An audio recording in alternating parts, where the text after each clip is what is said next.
மக்களே, heart beat season 3யோட episode 9ல இருந்து 12 வரைக்கும் என்ன நடந்துச்சு அப்படிங்கிறது தான் இந்த வீடியோவில் நம்ம பார்க்க போகிறோங்க. அதனால் வீடியோவை ஸ்கிப் பண்ணாமல் பாருங்கள். எபிசோட் 9ஓட ஆரம்பத்தில் அர்ஜுன் ரீனா கிட்ட போய் நம்ம முதல்ல இருந்து ஸ்டார்ட் பண்ணலாமா, ஆனால் நீ பயப்படாத, மறுபடியும் என்னை காதலிக்க சொல்லியோ ஒன்றா சேருவோ அப்படிங்கிற மாதிரி கேட்டு உன்னை டிஸ்டர்ப் பண்ண மாட்டேன் அப்படிங்கிற மாதிரி சொல்கிறாங்க. இன்னொரு பக்கம் ரீனாவுக்கு ஒரே கெட்ட கனவாக வந்து தொல்லை பண்ணுதுங்க. ரீனா அர்ஜுனுக்கு ப்ரப்போஸ் பண்ணுற மாதிரியும் அதனால் அவனோட சண்டை போட்டு ரீனாவுக்கு ஆக்சிடென்ட் ஆகிற மாதிரியும் கனவு வருது.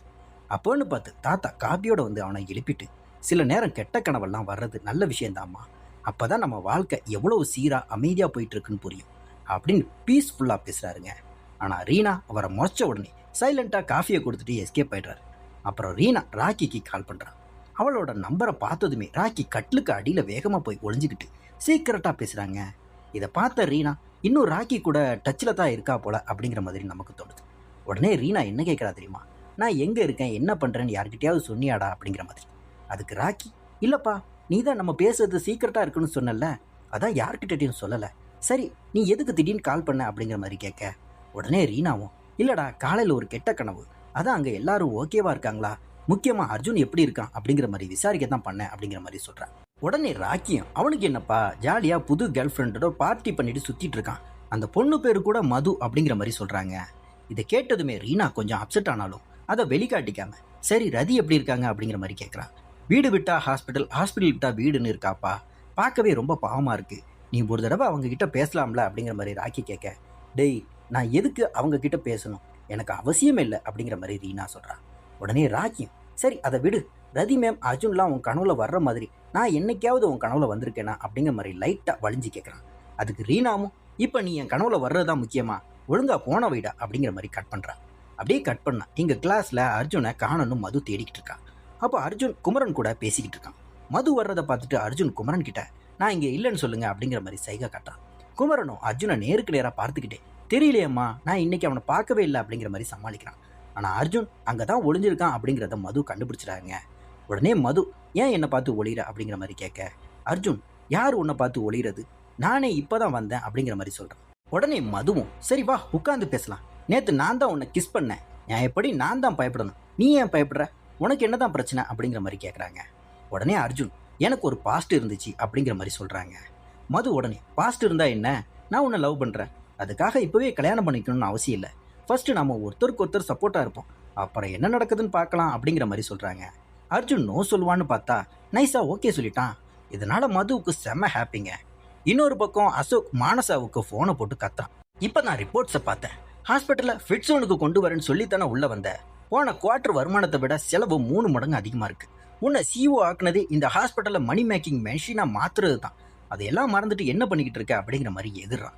அதுக்கு மானசா, நீங்கள் நினைக்க மாதிரி உடனே பண்ண முடியாது, இந்த ஹாஸ்பிட்டலில் ஏதோ தப்பாக நடக்குது, வர்றவங்க எல்லாம் ஹார்ட் அட்டாக் வந்து இறந்து போகிறாங்க அப்படிங்கிற மாதிரி சொல்கிறான். ஆனால் அசோக், இந்த கதையெல்லாம் கேட்க நான் தயாராக இல்லை, இன்னும் 6 மாதத்தில் ஹாஸ்பிட்டல் ப்ராஃபிட் ஜோனுக்கு வரணும், இல்லைனா உன் சீட்டில் வேற ஒரு சிஇஓ உட்காருவாங்க அப்படிங்கிற மாதிரி வார்னிங் கொடுத்துட்டு ஃபோனை வைக்கிறான். அப்புறம் மானசா ராகவ் அண்ட் அமலாவை கூப்பிட்டுட்டு, அந்த 3 பேஷண்ட் டெட் பற்றி ஏதாவது கண்டுபிடிச்சிங்களா அப்படிங்கிற மாதிரி கேட்க, நாங்கள் இப்போ தான் ஜாயின் பண்ணியிருக்கோம், பழைய ரெக்கார்ட்ஸை வச்சு எதுவும் கண்டுபிடிக்க முடியல, மறுபடியும் இந்த மாதிரி நடந்தால் தான் மேட்ரு புரியும் அப்படிங்கிற மாதிரி சொல்கிறாங்க. உடனே மானசாவும், ரொம்ப கேர்ஃபுல்லாக இருங்க, சின்ன விஷயம்னா கூட எனக்கு அப்டேட் பண்ணுங்க அப்படிங்கிற மாதிரி சொல்லி அனுப்புகிறான். இன்னொரு பக்கம் ரதி சீஃப் டாக்டரை பார்க்க வராங்க. சீஃப் டாக்டரும் அவரோட பொண்ணு ஹரிணியை அறிமுகப்படுத்தி வச்சுட்டு, அம்மா கரெக்டாக டேப்லெட் போடுறாங்களா அப்படிங்கிற மாதிரி நோட் பண்ணிக்கோங்க அப்படின்னு சொல்லி பொண்ணை அனுப்புகிறாங்க. ரதி, நீங்கள் எவ்வளோ பிஸியாக இருந்தாலும் குழந்தைகளோட நேரத்தை செலவழிக்கிறத பார்த்தா ஆச்சரியமாக இருக்குது அப்படிங்கிற மாதிரி சொல்ல, நான் ஹாஸ்பிட்டலுக்கு எவ்வளோ டைம் தரணும் அதே அளவு டைமை என் குழந்தைகளுக்கும் தருவேன், அது எனக்கு பிரச்சனையே இல்லை அப்படிங்கிற மாதிரி சீஃப் டாக்டர் கிட்ட சொல்கிறாரு. அப்புறம் நம்ம ஹாஸ்பிட்டலுக்கு ஒரு ப்ரெக்னென்ட் லேடியும் ஒரு ட்ரக் அபியூஸ் கேஸும் வந்திருக்கு, இந்த ரெண்டையும் நீங்களே ஹேண்டில் பண்ணுங்க அப்படிங்கிற மாதிரி சொல்ல, இதை கேட்ட மானசை என்ன சொல்லுவான்னு தெரியாது அப்படிங்கிற மாதிரி சொல்ல, ஆனால் நான் இந்த ஹாஸ்பிட்டலோட சீஃப் டாக்டர் அப்படிங்கிறத மறந்துடாதீங்க, ஆராதனாவோட ஹெல்ப்போட பார்த்துக்கோங்க அப்படிங்கிற மாதிரி சொல்கிறார். கூடவே ஒரு ஃபேமிலியோட மெயின் ஸ்ட்ரென்த்தான அம்மா தான், அதனால் ஓவராக திங்க் பண்ணாமல் உங்கள் பொண்ணோட நீங்களே இருங்க, எல்லாமே தானாக மாறும் அப்படிங்கிற மாதிரி ஒரு நல்ல அட்வைஸையும் தராருங்க. அதுக்கப்புறம் ரதி உடனே போய் ட்ரக் அபியூஸ் பேஷண்ட்டை செக் பண்ணிவிட்டு என்ன ட்ரக் எடுத்துருக்காங்க அப்படிங்கிற மாதிரி டெஸ்ட் பண்ணி பார்த்துட்டு ட்ரீட்மெண்ட் ஸ்டார்ட் பண்ணலாம் அப்படிங்கிற மாதிரி சொல்கிறான். அடுத்து ப்ரெக்னென்ட் லேடியை பார்த்துட்டு, குழந்தை ரொம்ப நார்மலாக இருக்குது, டெலிவரிக்கு ரெடின்னு சொல்கிறான். உடனே டெலிவரி எப்போ ஆகும் அப்படிங்கிற மாதிரி அவங்க கேட்க, வலி வந்ததுக்கப்புறம் பார்த்துக்கலாம், இப்போதைக்கு சொல்ல முடியாது அப்படின்னு சொல்லிட்டு அங்கே இருக்கிற ராக்கியை கட்டிட்டு, இவர் தான் இனி உங்களை பார்த்துப்பாரு அப்படிங்கிற மாதிரி சொல்கிறாரு. உடனே ராக்கிக்கு ஒரே ஷாக்கு, வெளியே வந்ததும் ராக்கி, என்ன எதுக்கு ஓப்பன் ஆஃப் தி பெஸ்ட் டாக்டர்னு சொன்னீங்க அப்படிங்கிற மாதிரி கேட்க, அதில் உனக்கு என்ன சந்தேகம், நான் சும்மாலாம் யாருக்கும் பேஷண்ட்டை அசைன் பண்ண மாட்டேன் அப்படிங்கிற மாதிரி உனக்கே தெரியுமே, எனக்கு உன் மேலே நம்பிக்கை இருக்குது அப்படிங்கிற மாதிரி ரதியும் சொல்கிறாங்க. ராக்கிக்கு ஒரே பெருமை சந்தோஷம் வேறங்க. அதுக்கப்புறம் இங்கே வீட்டில் திவி யாருக்கும் தெரியாமல் திருட்டுத்தனமாக காசு எடுத்துட்டு இருக்கா. அதை தாத்தா பார்த்துடுறாருங்க. ஆனால் அவளை எதுவுமே கேட்காம அமைதியாக கதவை லாக் பண்ணிட்டு அங்கேருந்து கிளம்பிடுறாரு. வீட்டில இருந்து காசு எடுத்த விஷயத்த தாத்தா எதுவுமே கேட்காம அமைதியாக போனதுக்கப்புறம் திவி கடுப்பாகி அவங்கள கூப்பிட்டு வச்சு பேசுகிறா. ஏன் தாத்தா என்ன எதுவுமே கேட்காம போறீங்க, நான் காசு எடுத்தது தப்பு தான், ஆனால் இந்த வீட்டில் இருக்கிறவங்க பண்ணுற போய் ஏமாத்து வேலையை விடவா இது பெருசு, எனக்கு இதை பற்றிலாம் இனி கவலையே இல்லை அப்படிங்கிற மாதிரி முகத்தில் அடித்த மாதிரி பேசிட்டு அங்கிருந்து கெத்தான் நகர்றா. கட் பண்ணா இங்கே கதிர் ரொம்ப ஆசையாக ரீனா கிட்ட வந்து நாம வெளியே போகலாமா அப்படிங்கிற மாதிரி ஒரு டேட் மாதிரி கேட்குறாங்க. ரீனாவும் அதுக்கு ஓகேவும் சொல்கிறான். ஆனால் ஒரு சின்ன கண்டிஷன், வெளியே எங்கேயும் வேணாம், நம்ம வீட்டிலேயே குடும்பத்தோடு உட்காந்து ஜாலியாக டைம் ஸ்பெண்ட் பண்ணலாம் அப்படிங்கிற மாதிரி சொல்லி கதிரை ஷாக் ஆக்குறா. அதுக்கப்புறம் ஹாஸ்பிட்டலுக்கு 9 வயசு சின்ன பொண்ணு அவங்க அப்பா அம்மா கூட்டிகிட்டு வராங்க. சைக்கிளில் இருந்து கீழே விழுந்து அடிபட்டுடுச்சு அப்படிங்கிற மாதிரி சொல்கிறாங்க. ஆனால் ரீனா அந்த குழந்தைய செக் பண்ணும்போது தாங்க தெரியுது, அது சாதாரண சைக்கிள் ஆக்சிடென்ட் இல்லை, அந்த பொண்ணுக்கு வயிற்று பகுதியில் கடுமையான வலி இருக்குது அப்படிங்கிற மாதிரி. சந்தேகமான ரீனா உடனே டாக்டர் விஜய் கிட்ட போய் விஷயத்த சொல்கிறா. அவரும் செக் பண்ணிவிட்டு இது ஆக்சிடென்ட் மாதிரி தெரியல, குழந்தைக்கு 9 வயசில் தப்பாக ஏதோ நடந்திருக்கு, உடனே அவங்க பேரண்ட்ஸ் கிட்ட நிலைமையை புரிய வச்சு எச்சரிங்க அப்படிங்கிற மாதிரி சொல்கிறாரு. ரீனா போய் அந்த பொண்ணோட அப்பா அம்மா கிட்ட இதை தைரியமாக பேசும்போது அவங்க அப்பா செம கோவமாயி, என் பொண்ணை பற்றி என்ன வார்த்தை சொல்கிறீங்க, நாங்கள் வேற ஹாஸ்பிட்டல் கூட்டிகிட்டு போகிறோம் அப்படிங்கிற மாதிரி சத்தம் போட்டு பொண்ணை கூட்டிகிட்டு போக பார்க்குறாரு. அதே மாதிரி இன்னொரு பக்கம் டாக்டர் ராகவ் ஹாஸ்பிட்டல் ஃபார்மசியில் விற்கப்படுற சில ஆபத்தான பேன் செய்யப்பட்ட பெயின் கில்லர் மருந்துகளை பற்றி ரிசர்ச் பண்ணுறாரு. அந்த ட்ரக்ஸ் எல்லாமே ஹாஸ்பிட்டலோட ரெக்ரூட்மெண்ட் டிபார்ட்மெண்ட் மூலமாக தான் உள்ளே வந்திருக்கு அப்படிங்கிற பெரிய மேட்டரை கண்டுபிடிச்சி ஷாக் ஆகுறாரு. அதே நேரம் ஹாஸ்பிட்டலுக்கு மயக்க நிலையில் ஒரு பேஷண்ட் வராருங்க. டாக்டர் ஆராதனா அவரை செக் பண்ணி பார்த்துட்டு அவருக்கு கடுமையான ட்ரக் பாய்சனிங் ஆயிருக்கு அப்படிங்கிற மாதிரி கண்டுபிடிச்சி அது மனிதர்களுக்கு தராத ஒரு வகையான மிருகங்களுக்கு கொடுக்குற டிரான்க்ளைசர் மருந்து தான் அப்படின்னு காரணம் துல்லியமாக சொல்கிறாங்க. இதை பார்த்து டாக்டர் ரதி, வாவ் ஆராதனா, செம எக்ஸ்பீரியன்ஸ், உனக்கு யூ ஆர் த அமேசிங் அப்படிங்கிற மாதிரி பாராட்டுறாங்க. அப்போ பக்கத்தில் இருக்கிற டாக்டர் சிந்து ஜாலியாக ஆராதனா கிட்ட, எப்படி உனக்கு இந்த ட்ரக்ஸ் பற்றிலாம் இவ்வளோ தெளிவாக தெரியுது, உனக்கு பின்னாடி ஏதோ ஒரு பெரிய ஹிஸ்ட்ரி இருக்கும் போலையே அப்படிங்கிற மாதிரி கலாய்க்கிறா. அதை கேட்டதுமே ஆராதனாவுக்கு பழைய ஞாபகம் வருதுங்க.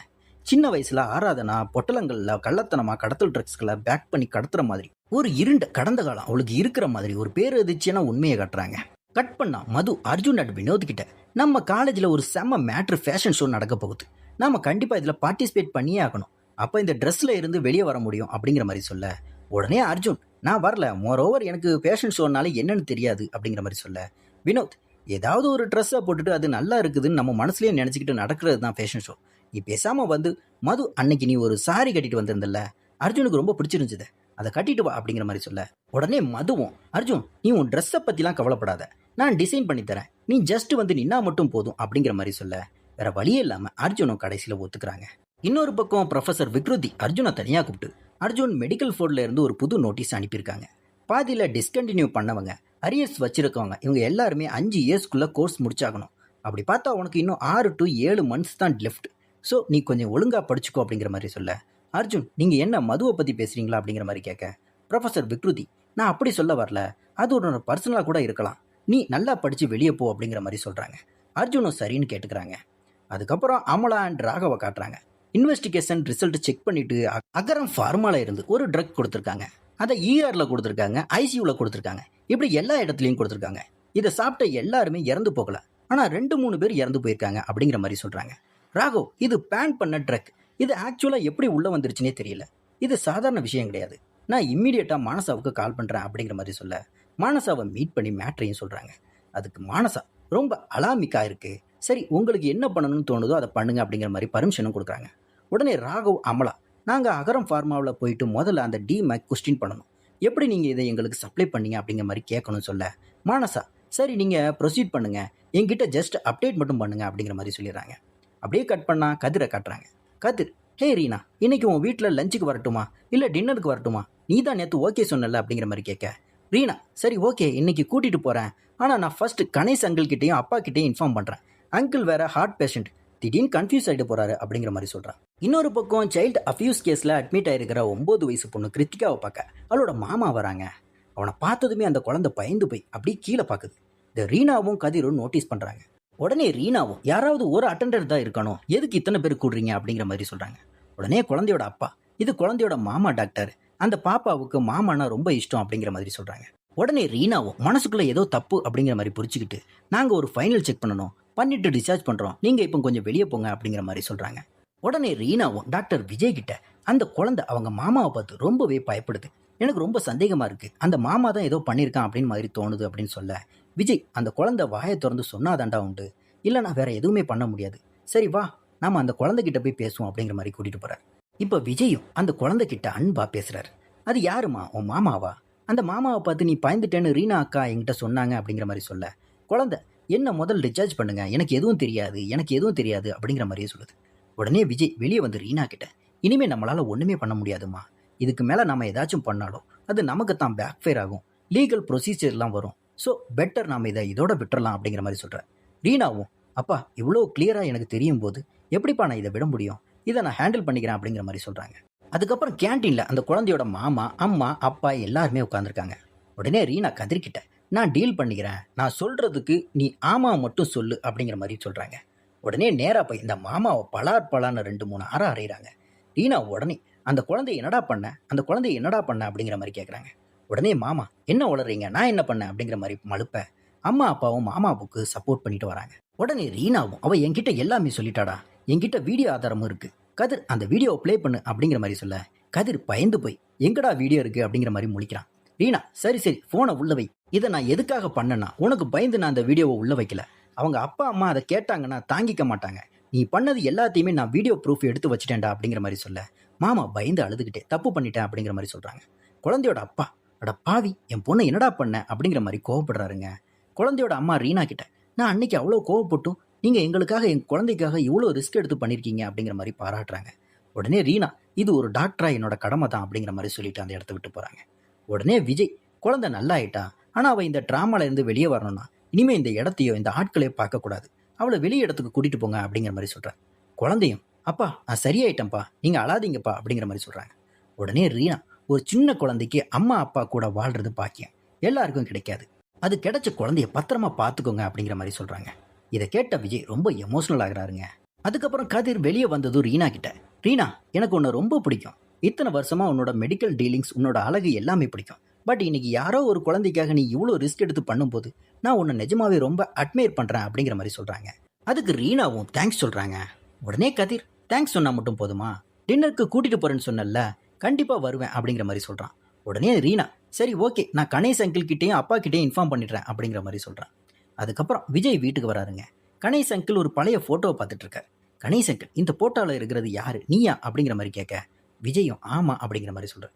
அந்த போட்டோவில் விஜய், ரதி, அப்புறம் இன்னொருத்தர் இருக்காங்க. கணேஷ் அங்கிளும், இது யாரு ரதியா, பார்க்கறதுக்கு நம்ப முடியலையே அப்படிங்கிற மாதிரி சொல்ல, விஜயும் ஆமா அப்படிங்கிற மாதிரி சொல்றாரு.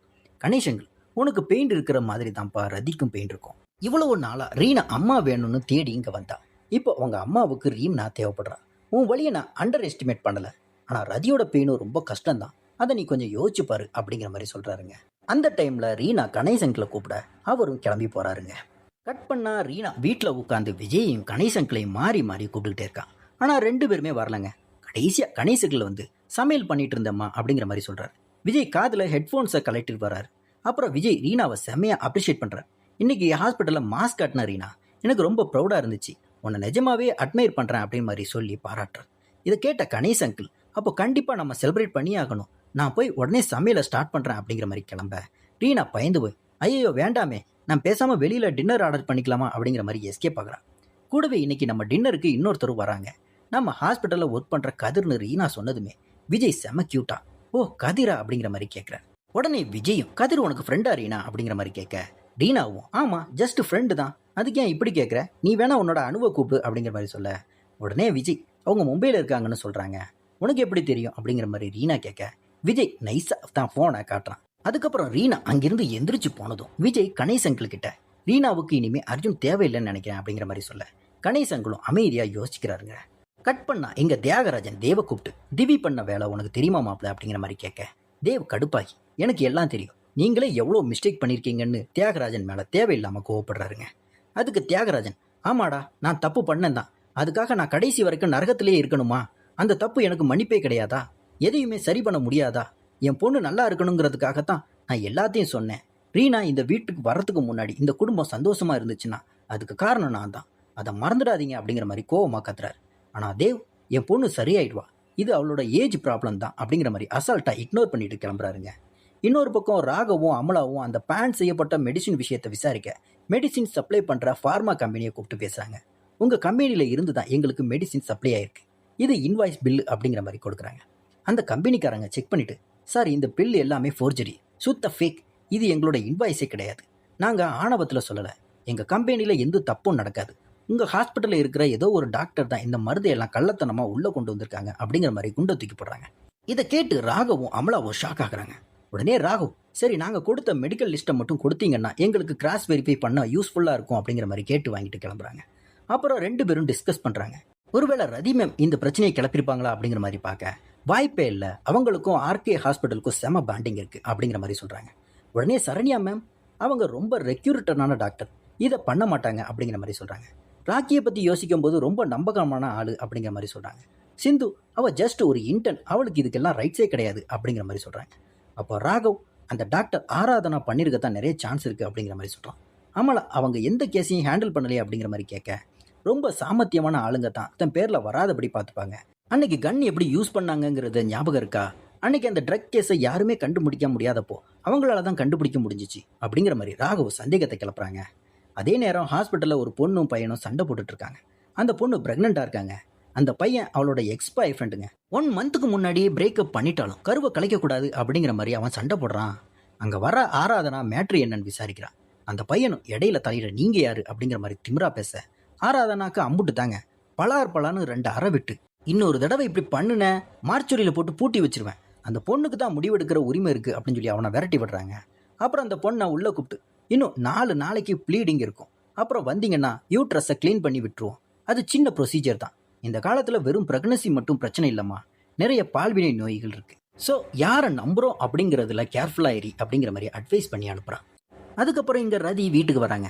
தியாகராஜன் பையெல்லாம் தூக்கிட்டு கிளம்பி உட்கார்றத பார்த்துட்டு, எங்கேப்பா கிளம்புறீங்க அப்படிங்கிற மாதிரி கேட்குறான். அதுக்கு அவரும், நான் இந்த வீட்டுக்கு பாரமாக இருக்குன்னு தோணுதுமா, எல்லாரும் என் மேலே கோவமாக இருக்காங்க, நான் உன்னோட நல்லதுக்கு தான் பண்ணுறேன் அப்படிங்கிறத மறந்துட்டாங்க அப்படிங்கிற மாதிரி வருத்தப்பட, ரதி மேம் நீங்கள் கொஞ்சம் நாளைக்கு தள்ளி இருங்கப்பா, எங்கள் கிட்ட மட்டும் இல்லை ரீனா கிட்டேயும் தள்ளி இருங்க அப்படின்னு சொல்கிறாங்க. தியாகராஜனும் ரொம்ப கவலையோடு அங்கேருந்து கிளம்புறாரு. அதுக்கப்புறம் காலேஜில் மது, வினோத், அர்ஜுன் 3 பேரும் ஃபேஷன் ஷோவை பற்றி பேசிகிட்டு இருக்காங்க. அர்ஜுனுக்கு வேஷ்டி சட்டை டிசைன் பண்ணலாம் அப்படின்னு சொல்லி பிளான் போடுறாங்க. அப்போ மது அர்ஜுன் கிட்ட, நாம ஃப்ரெண்ட்ஸாக தானே இருக்கோம், நீ ஏன் இவ்வளோ யோசிக்கிற அப்படிங்கிற மாதிரி கேட்க, அர்ஜுன் கடுப்பாகி திரும்ப ஃப்ரெண்ட்ஸுன்னு சொல்லாத மது அப்படிங்கிற மாதிரி கோவப்படுறான்.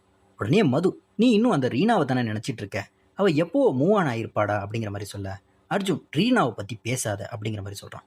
உடனே மதுவும், இல்லை அவள் கண்டிப்பாக மூவ் ஆன் ஆகிருப்பா, இரு அவளுக்கே ஃபோன் பண்ணி ஒரு க்ளோசர் கொடுத்துருவோம் அப்படிங்கிற மாதிரி சொல்லி மது டக்குன்னு ரீனா மொபைலுக்கு கால் பண்ணி அர்ஜுன் கையில் ஃபோனை கொடுத்துட்றா.